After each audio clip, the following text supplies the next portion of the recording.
Bienvenidos amigos y amigas una vez más a nuestro queridísimo espacio de Real y Verdadero. Gracias por acompañarnos aquí y pues es una gran alegría para nosotros estar una vez más repasando con ustedes y conociendo y profundizando más en las verdades que creemos como Iglesia Católica a través del catecismo. Como se acuerdan, ¿verdad? Para los que no se acuerden también, esta temporada vamos a estar hablando acerca de todo el cuarto pilar del catecismo que habla sobre la oración. Y el formato, pues aquí estaremos yo y mi querida Betty, que aquí está con nosotros, desglosándolo. Betty, ¿cómo estás? Muy bien, muy emocionada, Luis Diego, porque hoy tenemos un muy buen episodio. Digo, todos los episodios son buenos, pero este episodio viene con contenido muy bonito. El cuarto pilar creo que es fundamental para nuestra vida como católicos, la oración. Amén, por supuesto, por supuesto. Y bueno, para los que escucharon el episodio pasado, hablábamos de que, oye, estaban de suerte porque esa sección en particular era una sección muy cortita, ¿verdad? O sea, oye, te la aventabas en una sentadita. Bueno, pues ahora sí, digamos que, y ahora sí nos enfrentamos con la realidad de que, ok, vienen las secciones jugosas, ¿verdad? Entonces, en esta sección que vamos a cubrir en el día de hoy, sí cubrimos bastantes más artículos, en realidad, bueno, bastantes más numerales, perdón, que en realidad pues cubren 3 artículos para los que se acuerden. O sea, el catecismo está dividido en pilares, que a su vez se dividen en secciones, que a su vez se dividen en capítulos, artículos, numerales, etcétera, ¿no? Entonces, digamos que al hablar de un artículo estamos hablando de una sección más grande. Entonces, es un poquito de estructura del catecismo y son los primeros 3 artículos que nos ofrece este pilar, ¿verdad? Dentro de este gran capítulo. Entonces, los artículos que vamos a cubrir el día de hoy son acerca de la oración, pero la oración como un camino, ¿verdad? Em, Creo que la mejor manera de resumirlo, la manera de ya introducción de qué nos dicen estos numerales, y es tal vez el mensaje central de este episodio, amigos y amigas, es que la oración es un camino, y ese camino acompaña al camino de salvación que Dios dio para la humanidad. Entonces el catecismo nos lo desglosa de una manera súper bonita y digerida, como siempre lo suele hacer, pero también, más allá de eso, y como siempre insistimos en estos episodios, ¿verdad? En este podcast, es no se queden con la como teoría fría de un libro empolvado, ¿verdad? Estamos hablando de una viva voz que nos habla a nuestra propia historia. Entonces, cuando el catecismo nos propone este itinerario del plan de salvación, de la economía de salvación, para entender la oración, hay que ver nuestra vida en esa misma narrativa. Nuestra vida es un caminar, nuestra vida de oración es un caminar.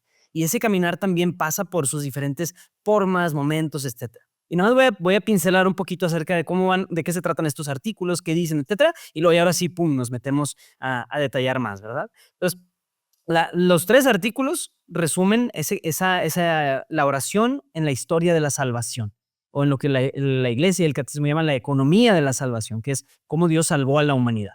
Y habla de 3 momentos, los 3 artículos. Uno es el Antiguo Testamento, cómo era la oración o cómo se visualizaba en la antigua alianza.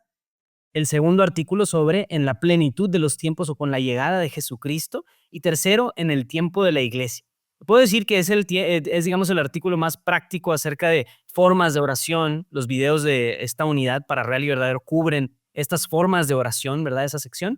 Pero bueno, entonces, o sea, digamos que esa misma progresión, pues es la que vamos viendo a través de la historia de la salvación, de cómo el hombre va entendiendo cómo relacionarse con Dios. También se complementa, ¿verdad? Lo que se vivía en la antigua alianza de la relación del hombre con Dios, con la oración que Jesús nos enseña a orar. Y eso crea este hermoso movimiento en el Espíritu Santo que ahora vivimos como iglesia. Entonces, bueno, esa manera de resumen, pero pues alguna idea o comentarios iniciales que tengas para nosotros, Betty. Lean los numerales. Creo, le platicaba a Luis Diego antes de que empezáramos a grabar y lo dije un poco al inicio, creo que todos los pilares del catecismo son bellísimos, importantes, creo que nos enseñan a vivir como católicos, o sea, bueno, o nos enseñan, por ejemplo, en qué creemos, por qué creemos en eso, pero creo que el cuarto pilar nos enseña a vivir. Digo, el tercero también, pero para no hacer el cuento largo, creo que este pilar nos enseña a ser mejores católicos, a profundizar en nuestra relación con el amado. Entonces, una invitación muy grande a leerlos. Si no, ahí de pilón a ver los videos de explicación y de proclamación. Pero creo que hay como lo mencionabas, les digo, creo que cuando lo ponemos en términos de nosotros mismos, vamos a poder caminar, es más, ni siquiera vamos a leer, vamos a deslizarnos sobre estos 3 artículos, porque va a ser un muy bonito recordatorio de cómo Dios actuó y cómo se comunicaba con Moisés, con Abraham, con David, con Elías, con los personajes del Antiguo Testamento. Y luego vamos a ver cómo Jesús lo hacía con su Padre, cómo nos enseña a orar con ese Abba, o sea, a comunicarnos muy diferente de cómo lo hacía.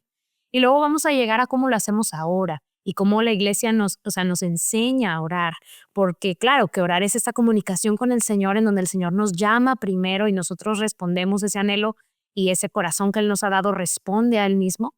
Pero sí, estos 3 artículos es como un deslizarse en lo que conocemos tal vez y conectarlo en una misma realidad que es nuestro corazón ansía comunicarse con Dios y Dios tiene sed de comunicarse con nosotros. Entonces, sí, muy buen episodio.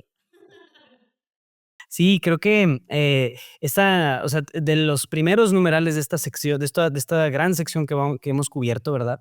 Nos propone en el artículo acerca de la antigua alianza, de cómo la oración dice, creo que quiero leer directamente el número, más bien, dice la revelación de la oración, o sea, cómo Dios va revelando qué es la oración y cómo es la oración, se encuadra entre la caída y la elevación del hombre, entre la llamada dolorosa de Dios a sus primeros hijos, ¿dónde estás y por qué lo has hecho? Y la respuesta del Hijo único al entrar en el mundo. He aquí que vengo a hacer, oh Dios, tu voluntad. Es una cita de Hebreos. O sea, la oración está ligada con la historia de los hombres. Es la relación con Dios en los acontecimientos de la historia humana. Y creo que es una manera muy bella, espiritual y teórica de decir exactamente lo que Betty nos decía. O sea, está ligado a mi corazón, a mi vida, a mi vivencia, que hace que tenga sentido tanto la lectura del catecismo como la de la palabra de Dios, ¿no? O sea, de nuevo, no se trata de cosas que leemos teóricamente y que, oye, pues bueno, es como saber acerca de algo, conocer acerca de algo, es vivirlo en carne propia, ¿no? Mis propias caídas, mis propias elevaciones también, ¿no? Donde me experimento cerca de Dios, en gracia, etcétera. Todo eso es lo que se vive en la oración. Pero bueno, o sea, creo que partimos del punto de ese primer enunciado, la revelación de la oración. O sea, es maravilloso cómo, pues, si la oración es revelación, es también algo que es gradual, ¿verdad? El mismo hombre va entendiendo y viviéndolo según los diferentes momentos. Entonces, sí, efectivamente, el catecismo y la iglesia nos propone conocer la oración que hacía Abraham, la oración de Adán, la oración de Moisés, la oración de los profetas, la oración de David, de los salmos. Y es una oración con la que nuestro corazón también compagina. O sea, yo muchas veces personalmente me he identificado muchísimo con la oración del profeta Elías, ¿verdad? Muchas veces en un momento como de total desesperación, justo después de un momento muy bueno y de éxito, de lo que quieras, pues Elías también, o sea, le llega a decir al Señor, quítame la vida, ¿verdad? O sea, son enunciados muy, muy crudos y muy fuertes, pero es precisamente esa relación con Dios que pasa por estos diferentes dinamismos y momentos, ¿no? Moisés, que hablaba con Dios como quien habla con un amigo, por ejemplo, etcétera, ¿no? Entonces, o sea, creo que desde el Antiguo Testamento se nos propone esa forma de relacionarnos con Dios de una manera progresiva, ¿no? Y no hay, o sea, no hay agua saliendo de la piedra si Moisés no le pega a la piedra, si Moisés no habla con Dios. O sea, no hay estas, o sea, estas cosas que vemos en el Antiguo Testamento no suceden si estos hombres y mujeres no se comunican con Dios. O sea, no, nada de esto fue generación espontánea y creo que estos numerales apuntan hacia, entonces, ¿cómo es que pasó?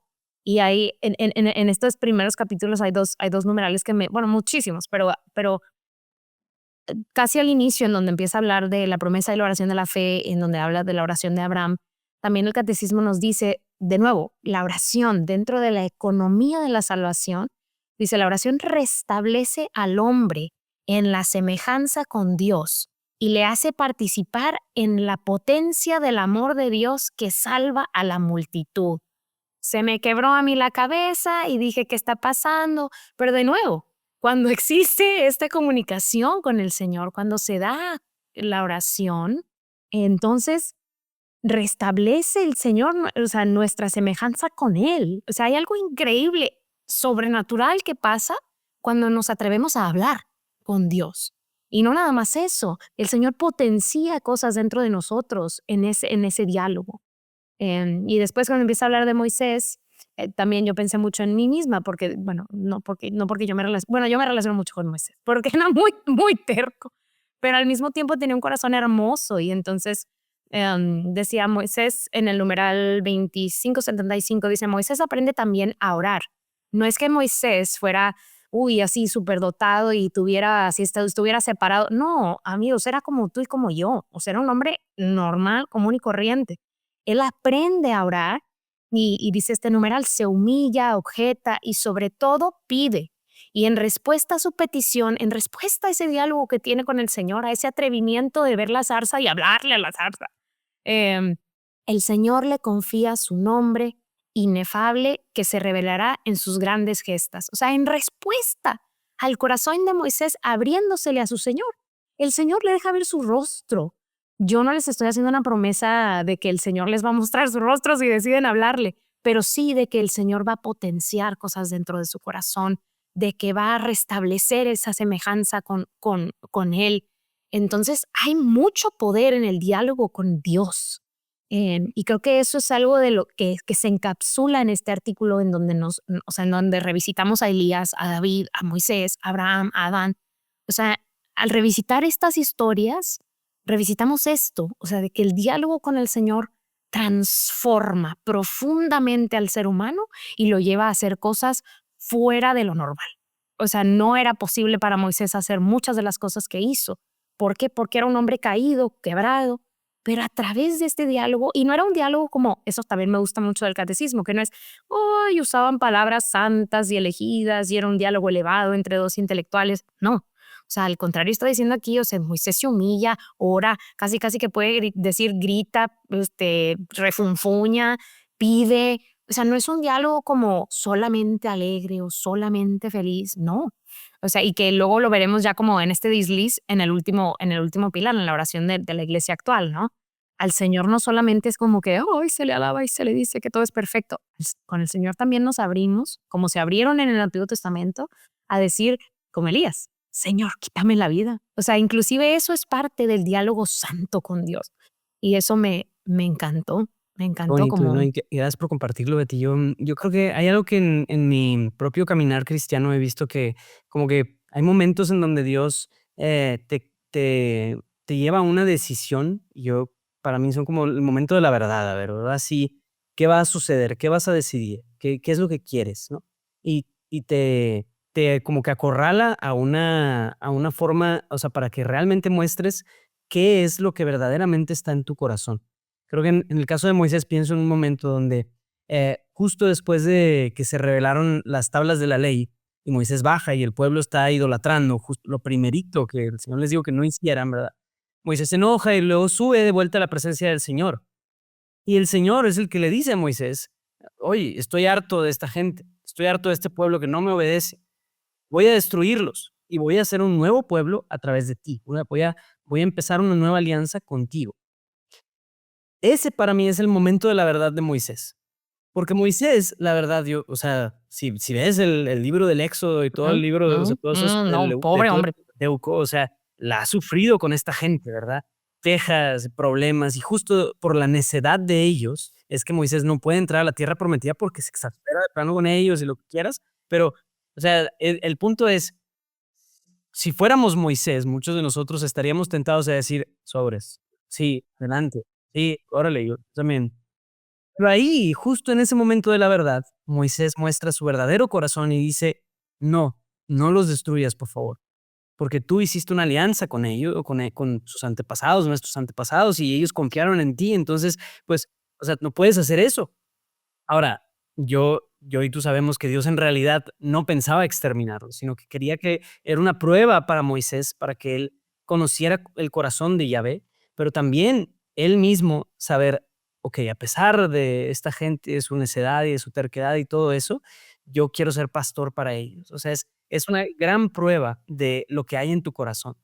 Pero toda esa dinámica se da en la oración. Y ese momento de la verdad también es la culminación también de una oración vivida, ¿no? O sea, de cómo está nuestra vida con Dios, ¿no? sea, esos momentos difíciles, esos momentos de reniego, esos momentos de todo eso, si los logramos como encauzar hacia la vida de oración, tienen mayor sentido. Y esto lo uso para como hacer un segue, diría un amigo por ahí, al segundo artículo, ¿verdad? Acerca de Jesucristo. Hay un numeral en particular que a mí me gustó mucho, que habla acerca de cómo la experiencia de la cruz de Jesús es lo que engloba todas las oraciones. Dice, todas las angustias de la humanidad, de todos los tiempos, la humanidad esclava del pecado y de la muerte, todas las súplicas, todas las intercesiones de la historia de la salvación están recogidas en este grito del Verbo encarnado. Es decir, en el fuerte grito de Jesús antes de expirar, que nos dice Marcos, Juan 19. O sea, ahí está todas las intercesiones, toda la oración, todo el sufrimiento humano está en el grito de Jesucristo. El Padre, dice, el Padre las acoge y por encima de toda esperanza las escucha al resucitar a su Hijo. Así se realiza y se consuma el drama de la oración en la economía de la creación y de la salvación. Entonces, wow, o sea, también es algo súper fuerte de decir, o sea, todas las oraciones, clamores, intercesiones, todo el dolor de la humanidad que clama por una esperanza, que Dios escuche mi oración, de antes y de después, o sea, las que nosotros también vivimos, están contenidas en el grito de Jesús antes de morir. Eso es algo fuertísimo. O sea, de cómo Jesús reúne todo eso. Y en todas todo eso es reunido en su persona y es planificado en su persona. Es decir, encuentra su resolución en la resurrección de Jesús. Entonces también es algo fuerte, muy, muy bello decir cómo en la plenitud de los tiempos, o sea, la vida de Jesús, su oración misma, es nuestra oración también, ¿no? Se unen esos corazones, ¿no? Es algo muy fuerte. Totalmente. Creo que este segundo artículo, algo muy bonito que nos enseña es, o sea, o que nos muestra es cómo Jesús nos enseña a orar. Y de hecho hay momentos, inclusive lo menciona el catecismo, en donde Jesús, o sea, como pedagogo, literalmente nos enseña a orar. O sea, en las bienaventuranzas, cuando nos enseña el Padre Nuestro. Entonces hay momentos en donde dices, ah, sí, Jesús nos enseña a orar, nos enseñó el Padre Nuestro. Pero esa no es, o sea, a eso no se refiere el catecismo cuando nos dice Jesús nos enseña a orar. De hecho, yo creo que al leer estos numerales nos damos cuenta que Jesús en cómo es, en qué dice, nos enseña a orar. Inclusive en ese último suspiro nos está enseñando a orar. En el numeral 2602 dice, no, perdón, en el 2601 dice, contemplando y escuchando al Hijo, los hijos aprenden a orar al Padre. O sea, en el contemplar a Jesús, en el escuchar a Jesús, nosotros como hijos aprendemos a orar al Padre. De nuevo, Jesús es quien nos enseña cómo referirnos a Dios como Padre. Entonces, totalmente, o sea, creo que no nada más es como en los momentos explícitos en donde Jesús nos enseña a orar, en donde María nos enseña a orar en su fiat, sino en cómo hablan, cómo se comportan, qué dicen, qué hacen. Y en el numeral 2604, por ejemplo, habla de la oración, o sea, de cómo Jesús nos enseña a orar per se. Dice, así apoyada en la acción de gracias, la oración de Jesús nos revela cómo pedir. Antes de que lo pedido sea otorgado, Jesús se adhiere a aquel que da y que se da en sus dones. El dador es más precioso que el don otorgado. Es el tesoro y en él está el corazón de su Hijo. El don se otorga como por añadidura. O sea, también de nuevo, en cómo Jesús es, en cómo se refiere a los demás, en cómo obra, nos damos cuenta, o sea, de cómo pedir inclusive y de que al pedir, pues sí, estamos pidiendo el don, pero realmente lo que estamos haciendo es acercándonos más a Dios, que es el verdadero tesoro. Ya lo demás se da por añadidura, ¿no? Entonces, es bellísimo, bellísimo cómo de nuevo, en esta resbaladilla, podemos como hacer un zoom a lo que ya conocemos de Jesús. Igual y muchos de los que nos enseñan, de los que nos escuchan dicen, no, esto ya lo sé. Pero es bellísimo como en el sentarnos en la sillita de la humildad y aproximarnos a la voz bellísima del catecismo y aprender de Jesús. O sea, al final el catecismo lo que está haciendo aquí, siento yo, es como siendo un vehículo para entender mejor a Jesucristo. Y creo que eso es oro líquido, así vertido, puro, es el maná, haz de cuenta. Es bellísimo que podamos aprender de nuestro Salvador, porque a veces, pues como seres humanos nos es difícil leer entre líneas, ¿no? Y aquí la voz del catecismo es una bellísima, porque nos ayuda a entender a Jesús. A veces nosotros no tenemos todas las herramientas. Pues aquí está citando a varios santos, ¿no? Cita a San Agustín, por ejemplo, en algunos de los numerales aquí. Entonces, pues igual y nosotros no tenemos todas las herramientas y el catecismo hace que es lo que es en su naturaleza, hace un compendio de toda esta sabiduría y de manera muy hermosa nos conduce a conocerla y aprenderla, ¿no? Mm. Claro, yo destaco también de este artículo, o sea, cuando habla de las 3 parábolas que Jesús mismo nos da sobre la oración, esa sección, el 26:13, es una joyita, o sea, de verdad, léanla, amigos, pero haz de cuenta, cuando habla de, o sea, estas 3 parábolas en donde Jesús explícitamente nos habla acerca de la oración, que son de San Lucas, son el amigo inoportuno, la viuda inoportuna, el fariseo y el publicano. Entonces, en el amigo inoportuno es en donde está o sea, oye, pues está bien dormido y llega el amigo en medio de la noche y toca, y toca, y toca, y toca, y toca. Y la respuesta de Jesús es, al que ora sí, el Padre del cielo le dará todo lo que necesite. O sea, llamad y se os abrirá. Entonces, ¿acaso no le dará todo lo que se le necesita? O sea, pues por la mera insistencia. Si nosotros que somos, pues así, ¿verdad? O sea, medio mezquinos de que en medio de la noche me interrumpen, ¿verdad? O sea, ya quiero despacharte para volver a dormir. ¿Qué más nuestro Padre que no duerme, verdad? Eso es muy fuerte y muy bonito. Luego está la viuda inoportuna, ¿verdad? Que, oye, ahí va con el juez, y va con el juez, y va con el juez. Y el juez, ya para deshacerse de ella, porque es una mujer inoportuna, entonces ya nada más le da como que le quiere dar carpetazo a esto y le da por su lado y dice, sí, ten todo lo que necesites. ¿Qué más su padre que los ama, verdad? Y que no es malo, pero habla sobre la paciencia en la fe, ¿verdad? La, es necesario orar con paciencia y fe. Entonces, insistencia, paciencia, o sea, es algo muy especial de actitudes acerca de la oración, ¿no? Y por último, como decías, la humildad del corazón que ora en el fariseo y el publicano, ¿verdad? De cómo orar, si, qué bueno que no soy como este que está aquí sentado, ¿verdad? En vez de eso decir, Señor, perdóname que soy un humilde pecador y que no merezco estar en tu presencia. Para Dios es más agradable ese tipo de oración. Y creo que eso, francamente, o sea, nos lleva a un punto importante en nuestra vida, ¿verdad? De dónde está nuestra fe. Si nuestra fe es de como verdaderamente creer en que Jesús tiene poder en nuestra vida, puede lograr cosas, pueden abrirse puertas, podemos llamar y se nos va a abrir, podemos pedir y se nos dará, pues esa oración debe de ser insistente. O sea, sí debemos de tener fe en decir, no, esto va a suceder porque es lo que Dios quiere. Y yo conozco personas que sí oran con mucho de esa fe y tienen resultados y respuestas, ¿verdad? Y por lo contrario, gente que no, a lo mejor dice, no, pues bueno, a lo mejor esto no pasa, etcétera. Pues bueno, yo creo que Dios da correspondientemente a la fe que nosotros tenemos al pedir, ¿no? Eso es de las otras cosas que me llamó la atención de este artículo, ¿no? Y creo que para terminar podemos nada más dar unas pinceladas acerca del tercer artículo, que paréntesis, si quieren conocerlo más a detalle, váyanse a los videos de Real y Verdadero, o sea, acerca de las formas de la oración. También ahí se desglosa muchísimo qué es la oración de alabanza, la oración de intercesión, la oración de acción de gracias, etcétera, ¿no?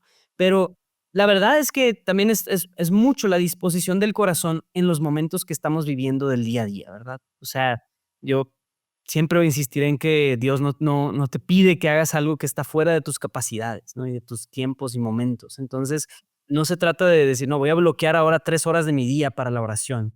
No, sí voy a bloquear mis 15 minutos, 10 minutos o lo que sea, pero más bien el resto de mi día estoy en oración también, estoy en comunión con el Señor.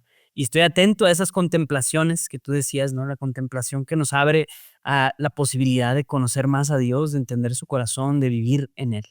Em, entonces, bueno, o sea, eso creo que pincela un poquillo ahí el tercer artículo. Sí, totalmente. Yo, como les digo, diría, los videos expresan hermosísimamente estas formas de oración y yo como lo resumiría, o sea, creo que es bellísimo, de nuevo, que la iglesia nos enseñe, porque probablemente ya lo estamos haciendo, o nuestra abuelita, nuestra tía, nuestro abuelo, mamá, papá nos enseñaron a orar y no teníamos un nombre para la categoría o para lo que estábamos haciendo, pero ya lo estábamos haciendo. Pero es bellísimo aprender de aquello que nos enseñaron, o sea, de aquello que como familia ya hacemos, oye, saber qué estamos haciendo y de dónde viene y por qué existe, por qué la iglesia lo llama de esta manera, ¿no? De nuevo, es parte de conocer nuestra fe, algo o sea, un recuerdo así como que se disparó en mi mente al estar leyendo este último artículo, fue el de un sacerdote diciéndonos a un grupo de jóvenes, oye, deberíamos de estar, así como estamos educados en la vida profesional, deberíamos de también conocer nuestra fe. Entonces a veces decimos, es que si yo ya estoy orando, ¿para qué leo el catecismo, no? Creo que es de cierta manera una obligación el también nutrir la razón, ¿verdad? O sea, así como nutrimos a nuestro corazón y a nuestra alma al comunicarnos con el Señor, el nutrir a la razón. No es para nada negligible y despreciable el conocer más de nuestra fe, que es bellísima, ¿no? Y, y algo que rescato, de nuevo, o sea, el aprender de estas diferentes formas de orar nos acerca más a la iglesia, nos hace más humanos, más como Cristo, ¿no? Y el numeral con el que cierra el artículo tercero antes del resumen es el 6343 y dice, la Eucaristía contiene y expresa todas las formas de oración. Es la ofrenda pura de todo el cuerpo de Cristo a la gloria de su nombre. Que esta es una cita de Mateo. Es, según las tradiciones de Oriente y de Occidente, el sacrificio de la alabanza. Una invitación muy grande sería a, ok, si están en el sacrificio de la misa, o sea, en la Eucaristía, estos 5 tipos de oración, pues hago una pausa en el rito que ya conozco para identificarlos. ¿En qué momento estamos alabando? ¿En qué momento estamos intercediendo? Ahí se van a dar cuenta, la petición es muy obvia. Pero ¿en qué momento estamos bendiciendo al Señor, no? Yo creo que es bellísimo el ser católico, es bellísimo, pero el conocer nuestra fe, el saber de qué estamos participando y no solamente ser una oveja del rebaño, que mire que la oveja del rebaño llegará al cielo, se le abrirán las puertas, o sea, no es necesario, pero es bueno y buscamos lo bueno y lo excelente, ¿verdad? Buscamos ser perfectos como el Padre Celestial es perfecto y creo que parte de eso es saber qué está pasando, ¿no? Como que conocer, porque creo que el abrirle las puertas a nuestra razón también potenciará las demás potencias del ser humano y nos ayudará a ser mejores hermanos, hermanas, cristianos, cristianas. Entonces, sí, este último pedazo de la resbaladilla es tremendamente bellísimo, aunque pareciera ser más práctico, ¿no? Como el 1, 2, 3 ABC, es bellísimo, bellísimo, bellísimo. Amén. Y como, pues, o sea, como hemos mencionado, la oración es un camino. Y ojalá eso pueda ser como que si algo se quedan con este episodio, ¿verdad? O sea, es uno, lean el catecismo y dos, la oración es un camino, ¿verdad? Es un camino, nuestro propio camino de salvación, nuestro propio camino que pasa por diferentes momentos. Pasamos por montañas, por valles, por frío, por calor, pasamos por muchas cosas, muchos momentos. Y que sepamos que en ese camino siempre está Jesús con nosotros. Siempre está nuestro Padre ahí y debemos de tener esa facilidad y esa confianza de saber, no voy solo en este camino, está el amigo de mi alma caminando conmigo, buscándome constantemente y que esto es una guía, ¿verdad? O sea, todo esto del catecismo y hacer este podcast y estos videos, pues es simplemente para apoyarnos en entender qué está pasando, ¿verdad? Si eso despierta nuestros ojos, abre nuestros oídos un poco más, qué bueno, bendito Dios, ¿verdad? Pero si de algo nos podemos quedar no es teoría, sino es nuestra propia vida y nuestra propia vivencia la que nos puede ayudar a entender mejor que nada qué es orar en manos del Señor, ¿no? Y bueno, con eso cerramos un poquito este episodio, amigos y amigas. Los invitamos, como siempre, a suscribirse a nuestro canal de YouTube, a seguirnos en nuestras redes sociales y entrar a la página de realverdadero.org, donde pueden encontrar los diferentes recursos, las diferentes unidades, etcétera. Todo está ahí. Y suscribirse al newsletter. Y en el newsletter, cada vez que sale un nuevo video, ahí te enteras, ¿verdad? Por si no te enteras a través de YouTube o donde sea, ahí te puede llegar la notificación. Entonces, suscríbanse al newsletter donde les puede estar llegando esto, junto con las guías de discusión de cada unidad, que son bastante útiles, un recurso que preparamos para ustedes. Entonces, bueno, con eso y sin más por el momento, les agradecemos acompañarnos hasta aquí y esperamos que tengan un excelente tiempo, ¿verdad? Y que Dios los bendiga muchísimo. Nos vemos a la Cuídense mucho. próxima. Hasta Bye la bye. próxima. Dios los bendiga.